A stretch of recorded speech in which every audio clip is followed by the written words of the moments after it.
Welcome to Japan Lyric Room.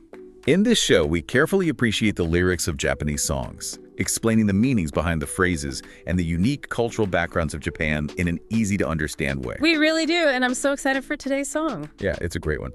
But before we get into it, if I ask you to think of spring, what immediately comes to your mind? Oh, well, for me, it's usually sunshine, blooming flowers, just pure joy. Right, exactly. Like you finally break through that bitter cold of winter, the layers come off, and everyone is just happy. It feels like this clean break. It really does. But if you step into the world of Japanese spring, that emotional landscape, it shifts completely. Surprisingly murky, right? Yeah, beautifully murky. In Japan, spring is a season that is profoundly intertwined with partings, sorrow, and, forced goodbyes. And there's an actual practical reason for that, isn't there? There is. It's a structural thing. So unlike in many Western countries where the year wraps up in early summer, the Japanese academic and fiscal years end in March. Oh, right. So everything starts completely fresh in April. Exactly. So spring in Japan is literally the season of graduations. It's the time when you pack up your childhood bedroom, maybe move to a new unfamiliar city for university, or start a demanding new job. Wow, so it's a season really defined by leaving people behind. Everything changes, ready or not. That tension between the beautiful blooming scenery and the painful reality of saying goodbye is exactly what brings us to today's focus. I am so ready for this. What are we looking at today? Today, we're going to do a lyric explanation of the 2006 major debut song titled Sakura by the band Ikimonogakari. Ah, Sakura. Such a classic. It really is, and it's vital to understand that this is not just another catchy, disposable pop song. I mean, in the nearly 2 decades since its release, this has become an undeniable standard anthem for spring in Japan. It's an absolute cultural touchstone. I was actually looking through our notes before we started, and the sheer level of craftsmanship that went into this one song is just staggering. Oh, it's incredible. Right. Like, the band's leader, Yoshiki Mizuno, he didn't just casually sit down and pen these lyrics in an afternoon. He painstakingly crafted them. He really did, reportedly rewriting the lyrics 30 to 40 times before they were finally locked in. Wait, 30 to 40 times? That is wild for a pop song. Yeah, and you have to ask why someone would rewrite a pop song 40 times. Right, why? Well, it's because Mizuno was trying to strike this impossibly delicate balance. On one hand, he wanted to ground the song in a very specific physical reality. So, like, real places. Exactly. The setting of the song is along the Odakyu train line in Kanagawa Prefecture, which is actually the band's hometown. Oh, I see. The lyrics even explicitly mention a great bridge, or Ohashi, right? Yes, which is modeled directly after the very real Ayumi Bridge that stretches over the Sagami River. He wanted it to be deeply authentic to his own life. But I'm guessing that hyper-local focus caused some issues. That was the struggle and the reason for all those rewrites. He had to figure out how to include those hyper-specific local details without isolating the rest of the country. Because, I mean, a listener in Hokkaido or Kyushu has probably never seen that specific bridge. Exactly. But because of the meticulous lyrics, and especially because of vocalist Hyo Yoshioka's incredibly clear, strong, and emotive voice, those local details are elevated into a completely universal story.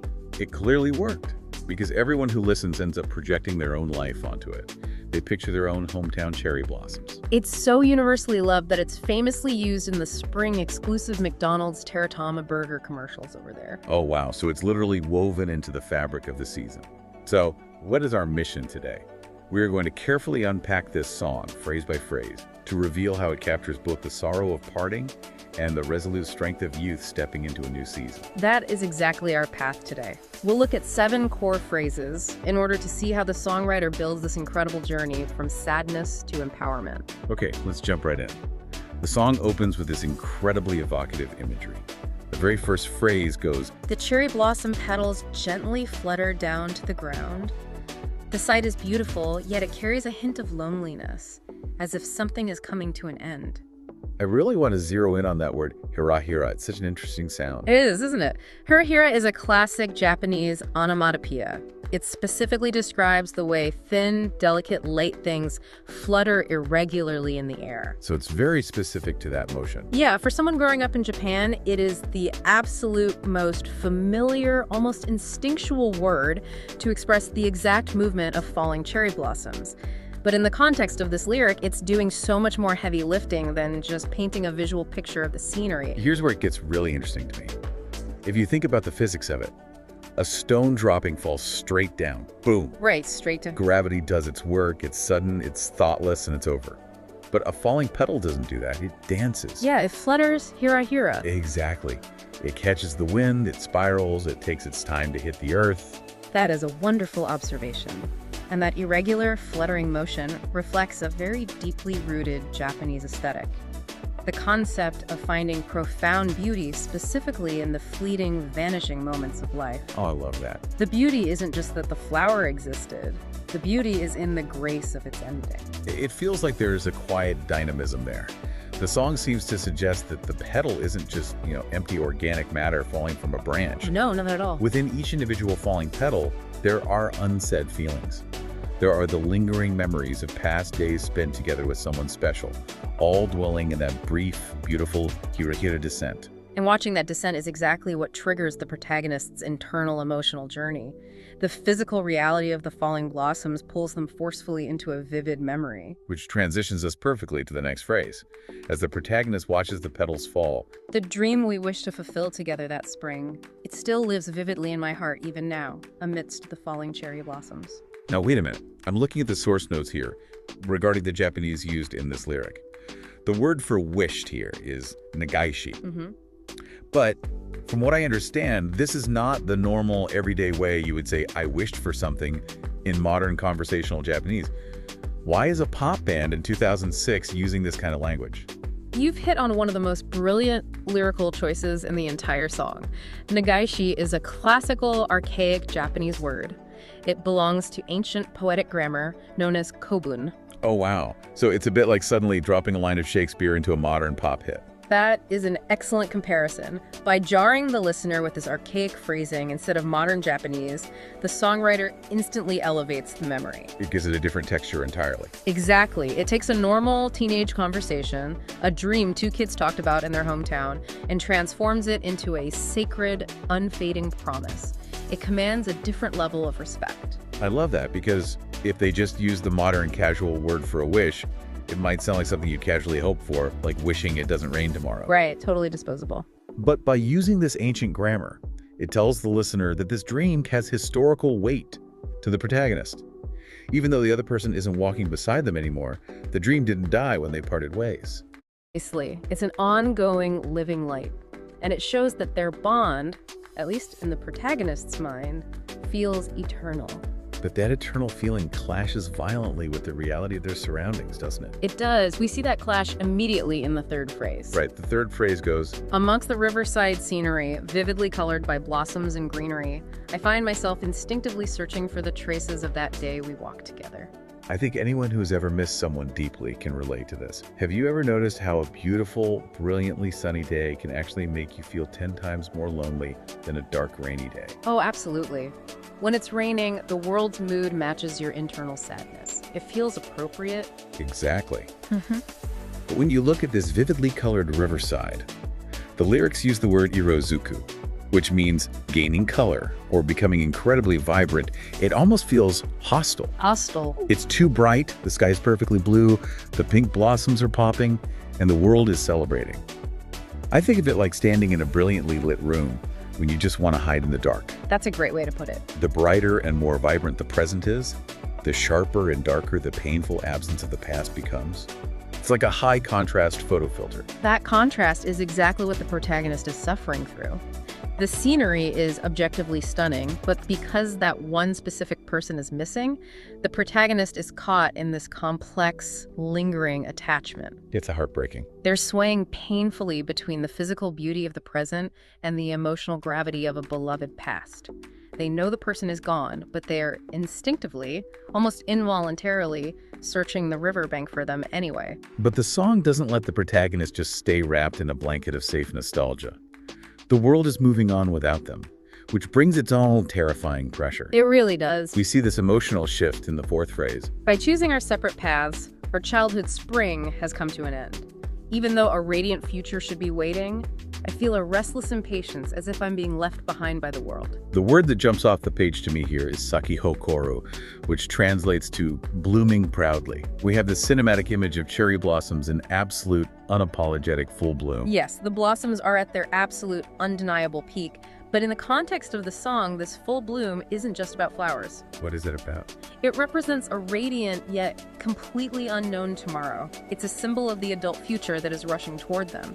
And what's fascinating is how that overwhelming perfection only amplifies the protagonist's internal anxiety. It's such a universal feeling. Imagine standing on one of those flat moving walkways at an airport. Oh, I know that feeling. Everyone around you is marching forward. Their lives are blooming proudly. They are confidently heading to their gates toward their bright futures.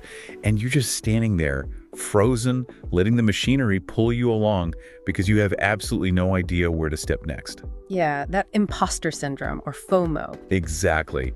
You look around, everyone else seems to have their paths figured out, and you just feel like you are shivering under the weight of trying to figure out your own life. That captures the psychological state perfectly. It is stripped down, raw, and incredibly vulnerable. It is the heavy pressure of a blooming world. The pressure to succeed. Right. They have been forced to end their childhood spring, and now they're caught entirely between external expectation and internal anxiety. They are terrified by the pressure of having to move forward into this new season completely alone. And when you are drowning in that kind of overwhelming anxiety, what is the first thing you want to do? You want to reach out to the person who used to make you feel safe. But sometimes a mix of pride and honestly a deep kind of love gets in the way of actually asking for help. This brings us to a heartbreaking moment in phrase 5.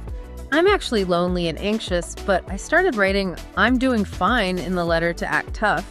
But I'm sure you'd see right through my little bluff, wouldn't you? The single word that breaks my heart here is kakikaketa, meaning started to write. We aren't looking at a finished mailed letter. No, we aren't. We are looking at the physical pause of a pen hovering over paper. It is a moment of intense, paralyzing conflict. The protagonist is completely torn. On one hand, they desperately want to hide their struggle. Right, they want to seem strong. They write, "I'm doing fine," because they love this person. They know the other person is also fighting their own battles in a new city, and they don't want to become a burden. It is a gentle, protective lie. But the pen stops. They pause because they realize the lie is useless. Their bond is so profound, so deeply rooted, that the other person would be able to read the trembling between the lines of the letter. Yeah, they'd see right through it. It's this incredibly bittersweet realization. You can't even successfully pretend to be okay with the person who truly knows your soul. Exactly. It paradoxically proves just how deep their connection remains, even across physical distance. And ultimately, relying on the depth of that connection is what provides the strength to keep going. Which we see in the next phrase. Yes. Right. Phrase 6 is, "Strong words you gave me, they still support my heart even now and serve as a lighthouse through my dark nights." okay, I have to point this out because I'm seeing a pattern here. What's that? The word used here is kureshi, which is another old classical Japanese word for gave. We saw Negaishi earlier. The songwriter is purposefully slipping back into this ancient grammar again. If we connect this to the bigger picture we established earlier, using classical Japanese words like kurishi gives the lyrics a sense of unshakable permanence. Unshakable permanence, I like that. Yeah, these aren't just passing words of comfort spoken casually in a coffee shop and quickly forgotten. They carry a heavier, almost spiritual significance. Precisely. They serve as an amulet, a spiritual talisman for the protagonist. As they navigate the confusing, frightening journey into adulthood, those specific words, and what's brilliant is that the lyrics never actually tell us what those exact words were, save their heart repeatedly. That's beautiful. The mystery of the words makes them feel even more sacred.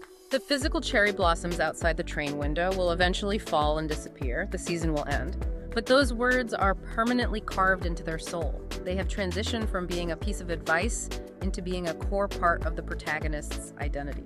It's like the memory of the person stops being an anchor that is holding them back in the past and instead becomes the wind that is actively pushing them forward into the future. That's a great analogy. Which brings us to the massive psychological shift in the song's finale. The 7th and final phrase we are unpacking today is, "That dream we vowed together that spring. This time I will hold it tight in my heart and step out into the new season with my own strength." I am looking at the Japanese lyrics, and there is a critical, Absolutely beautiful evolution here. Back in phrase 2, they use the word Negaishi, a dream they wish for. Right. But now in the final phrase, the word is changed to chikaishi, a dream they vowed. That single word change is the turning point of the entire song. It moves from a passive, faint hope, a wish, to a firm, active resolve, a vow. It's a huge shift in mindset. The dream is no longer just a shared nostalgic memory to be sad about. It has fully evolved into a personal mission. So to wrap this all up, what we're really looking at today isn't just a sad song about two people saying goodbye. It is a profoundly moving coming-of-age story. It really is. It's a rite of passage. The protagonist is realizing that shedding the comfort of the past, fully saying goodbye to that childhood spring, is actually the very fuel they need to walk resolutely into their own blooming future. Beautifully said. They're taking all of that pain, all of those beautiful, heavy memories, and converting them into pure, forward-moving energy. And those cherry blossoms fluttering outside the window of the Odakyu Line train aren't just a sad reminder of what was lost anymore. They have transformed into a gentle gaze watching over them. Wow. It's a reminder that no matter how far they go into adulthood, no matter how many separate paths they walk, their strength started right there in that shared spring. That is so powerful. Understanding the weight of those classical words and the tension of the season really changes how you listen to the song. It makes you realize why it takes a masterpiece of lyricism rewritten 40 times to capture something so universally true. It certainly does. And it leaves a lingering, provocative question for all of us to ponder as the seasons change. What is the spring you've had to say goodbye to in order to finally step into your own blooming future? Thank you so much for listening to us today. We carefully select various Japanese songs and update detailed explanations on our website. If you want to appreciate the lyrics even more deeply, please check out our website through the link in the description. If you enjoyed this show, please subscribe or follow our channel. Please let us know your thoughts or any song requests you'd like us to cover in the comments. We'll see you next time. This was Japan Lyric Room.